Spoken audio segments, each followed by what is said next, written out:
सोमवार के दिन तू मेरे मंदिर के दरवाजे पर चौखट पर बैठ जाना, और दूसरा प्रतिदिन शाम के समय पर तू बेलपत्री के पेड़ के नीचे बैठ जाना। जो तेरी बेल वृक्ष के नीचे सेवा करने आए, जो शंकर जी के मंदिर में सोमवार को जल चढ़ाने आए, उसका जो पात्र जल चढ़ाकर जब वो घर लेकर जाए, उसके पीछे पीछे पात्र के पीछे पीछे तू जाना और उसके घर में लक्ष्मी का भंडार भरकर आए। लक्ष्मी बेलपत्र के वृक्ष के नीचे तू विराजमान हो जा। उस बेलपत्र के वृक्ष के नीचे जो बुआरी लगाए, सेवा करे, चाकरी करे, एक बेटी को जैसे बड़ा करते हैं वैसे बेलपत्री के वृक्ष को जो बड़ा करे, बेलपत्री के वृक्ष का जो पालन करे, पोषण करे, उसकी संभाल करे, उस बेलपत्री के वृक्ष को जैसे जैसे वो उन्नति करे वैसे वैसे उसके घर में समृद्धि बढ़ते जाए। उस जिसका खुद का मकान नहीं हो, खुद का मकान नहीं हो, किराए के मकान में रहते रहते जिंदगी बीत रही हो, खुद का नहीं, और बहुत दुख का जीवन चल रहा हो, बहुत कष्ट का जीवन, बहुत अपना खुद का कोई मकान नहीं, मान लो प्लाट है पर मकान बन नहीं रहा, या कोई प्रॉपर्टी अपनी नहीं बन रही, तो हम इस व्यासपीठ से कहना चाहेंगे कि एक प्रयोग अवश्य करिएगा, एक प्रयोग अवश्य। अपने आसपास के 5-6 बेलपत्र के वृक्ष देख लीजिए, अपने आसपास के नजदीक के 5-6 बेलपत्र के बड़े बड़े वृक्ष देख लो या छोटे वृक्ष देख लो। उन 5-6 वृक्ष को धीरे धीरे उनकी सेवा करना प्रारंभ करो, उन वृक्षों को बड़ा करना प्रारंभ करो, उन वृक्ष के नीचे सफाई करना प्रारंभ करो, उन वृक्ष को जल देना प्रारंभ करो, उन वृक्ष को आप खाद देना प्रारंभ करो, उन वृक्ष की सेवा संभाल करना प्रारंभ कर दो, उस वृक्ष के नीचे बुआरी काटना प्रारंभ कर दो, झाड़ू लगाना प्रारंभ कर दो, उस वृक्ष के नीचे सफाई करना प्रारंभ कर दो। उस बेलपत्री के 5-6-7 वृक्ष को आप गोद ले लो। गोद लेना मतलब मैं इसकी सेवा करूंगा, मैं इसमें जल दूंगा, मैं इसके खाद दूंगा, मैं इसकी सेवा करूंगा, कुछ मत करो, बस केवल इस शरीर से उस बेलपत्र के वृक्ष की सेवा करना रोज प्रारंभ कर दो। 6 महीना इंतजार करना और 6 महीना लगातार सेवा करना, 7वां महीना आपका और हमारा, और बताना कि भोलेनाथ ने प्रॉपर्टी दिलाई कि नहीं दिलाई और आगे बढ़ा है।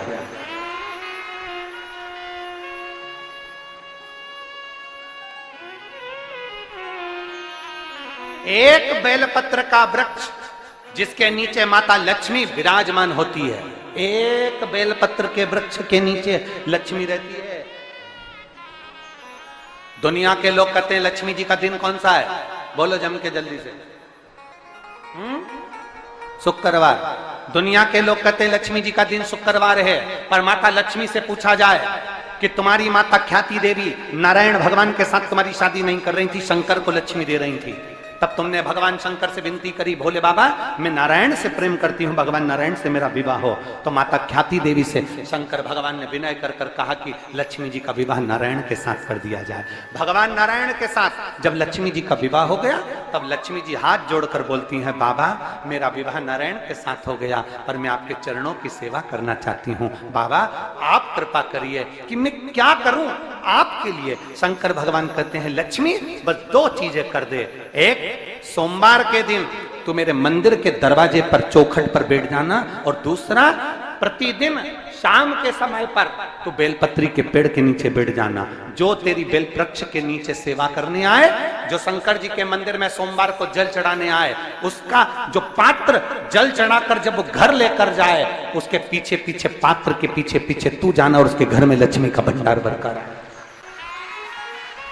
लक्ष्मी बेलपत्र के वृक्ष के नीचे तू विराजमान हो जा।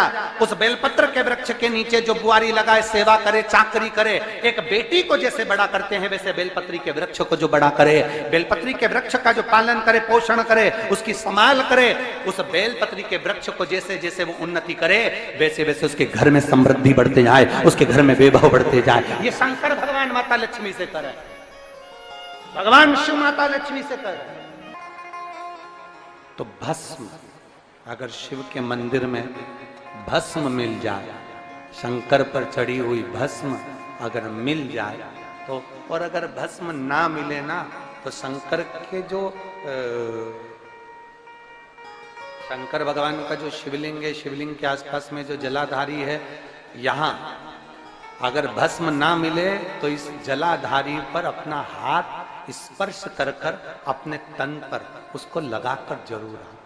भस्म एक शंकर पर चढ़ा हुआ जल, दूसरे नंबर पर है शंकर पर चढ़ी हुई भस्म। ये दो स्पर्श जरूर, स्पर्श।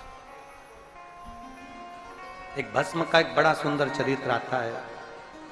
दूसरा, जिस भूमि पर बैठकर कथा सुनो उसकी रज को अपने मस्तक पर थोड़ा सा लगाकर अवश्य जाओ, वो जीवन का एक आनंद है। और शंकर के मंदिर में जाओ तो दो चीजें अवश्य लेकर आओ। पहला, शंकर जी पे चढ़ा हुआ, जम के बोलो, जल अवश्य लेकर आओ। क्योंकि जब तुम जल लेकर आते हो, पात्र लेकर आते हो, तो मेरा महादेव लक्ष्मी जी को तुम्हारे पीछे पीछे तुम्हारे घर तक भेज देगा। चढ़ी हुई बेलपत्र मत खाओ, लोग कहेंगे शंकर पर चढ़ा हुआ ये मत खाओ। हम इस व्यासपीठ से निवेदन करना चाहेंगे कि आप अगर दिल रखकर अपने बाबा से कहोगे ना, तो बाबा पर चढ़ा हुआ जो जल है ना, वो जल साधारण नहीं रहता। मेरा भोलेनाथ जब दुनिया को अमृत देता है तो तुमको भी अमृत दे देता है। दो चीजें कभी मत छोड़ो। अगर मंदिर में गए हो तो दो चीजें कभी मत छोड़ो। कथा में गए हो तो दो चीजें कभी मत छोड़ो। एक, कथा श्रवण करना। दूसरा, जहां कथा बैठकर सुनते हैं वहां की रज को अपने मस्तक पर लगाना।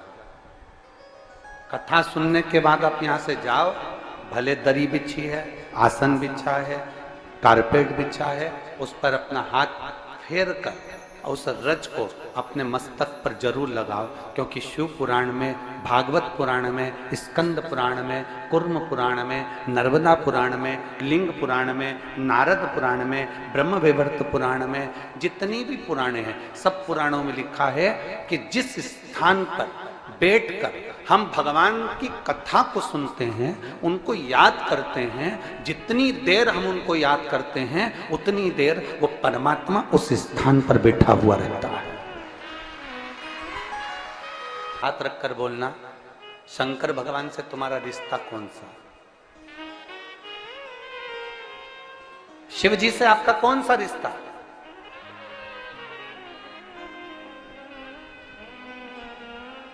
शंकर भगवान को आप क्या मानते हो? हमने आपको एक संबंध बताया था कि सीहोर कुबेरेश्वर धाम आपका मायका है, तो हम आपके भाई हैं, तो शंकर भगवान आपके पिता हैं, आपके बाप हैं, आपका बाबा है, आपका दादा है।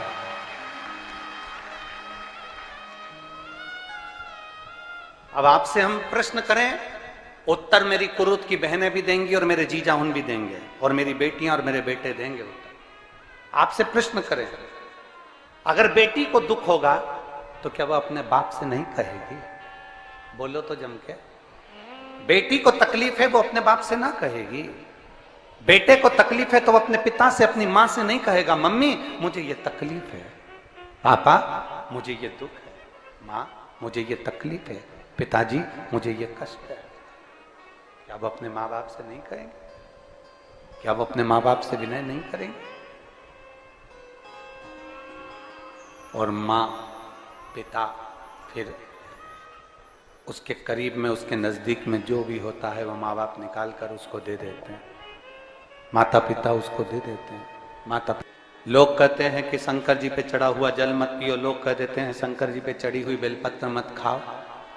कोई इस बहन से पूछे, सुनीता सोनी से, कि शंकर पर चढ़े हुए जल से उसकी गांठ जो डबल से उसके शरीर में आ गई थी वो समाप्त हो गई, तो जरा विश्वास करिएगा कि एक बेटी अपने माँ बाप से ही तो कहेगी, और बाप के पास में जो होगा वही तो अपनी बेटी को देगा दुख को मिटाने के लिए।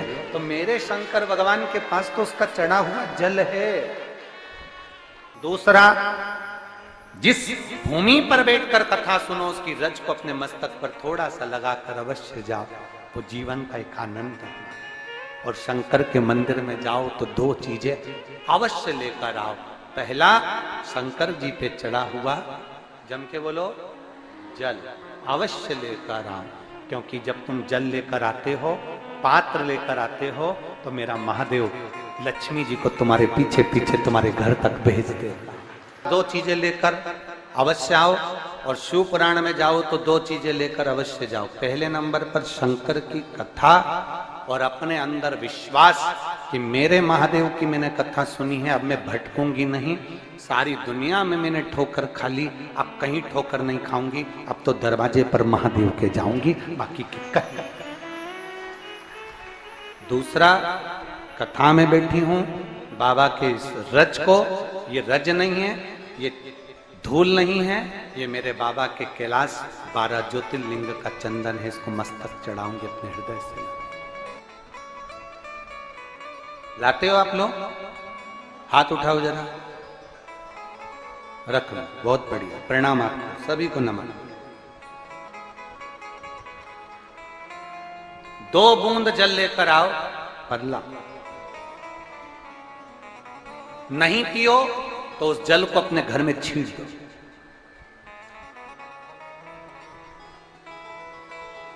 नहीं पी सकते, उस जल को छींट दो।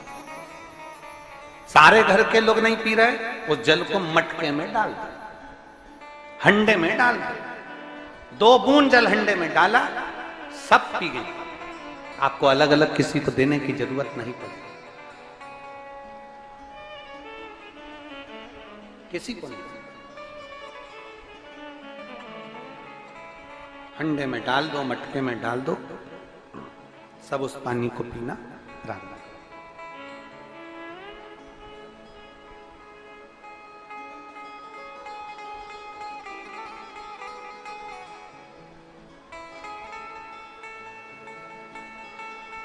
उस जल के महत्व को जो बच्चों का दर्द नहीं देख सकते, जब माता पिता अपने बच्चों का दर्द नहीं देख सकते, तो देव अधिदेव महादेव तुम्हारा दर्द कैसे देखेंगे? वो भी तो काटेंगे तुमको, वो भी तो कष्ट मिटाएंगे। 2 चीजें कथा में जाकर ले, एक जहां जगह मिल जाए वहां बैठकर कथा सुनो। धूप लगे, पंडालों की इतनी व्यवस्था नहीं हो पाती है, पंडाल लगाने वाले, टेंट लगाने वाले टेंट लगा लगा के थक जाते हैं, तो अपने साथ एक छाता लेकर चलो। 2 पानी की जम के बोलो जरा, बोतल, बिछाने की दरी अपने साथ लेकर चलो।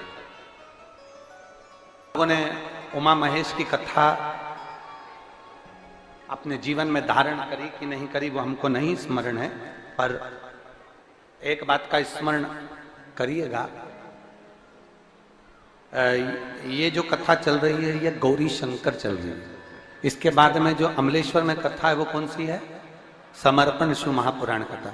उस समर्पण शिव महापुराण की कथा जब 2 तारीख को विराम हो जाएगी, तब उसके बाद में जो कथा 6 जून को प्रारंभ होगी सोलापुर महाराष्ट्र में, उस कथा का नाम रहेगा उमा महेश शिव महापुराण की कथा। उसको जरूर सुनो।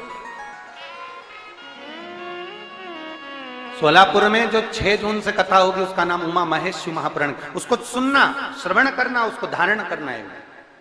उसमें इतने प्रश्न माता उमा ने भगवान महेश से करे हैं, और महेश भगवान शंकर उसका हर प्रश्न का उत्तर दे रहा है। भगवान महेश भगवान शंकर हर प्रश्न का।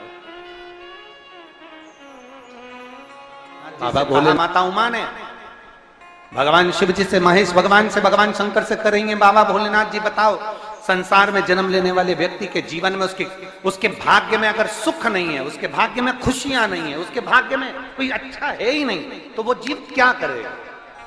वो जीव क्या करेगा?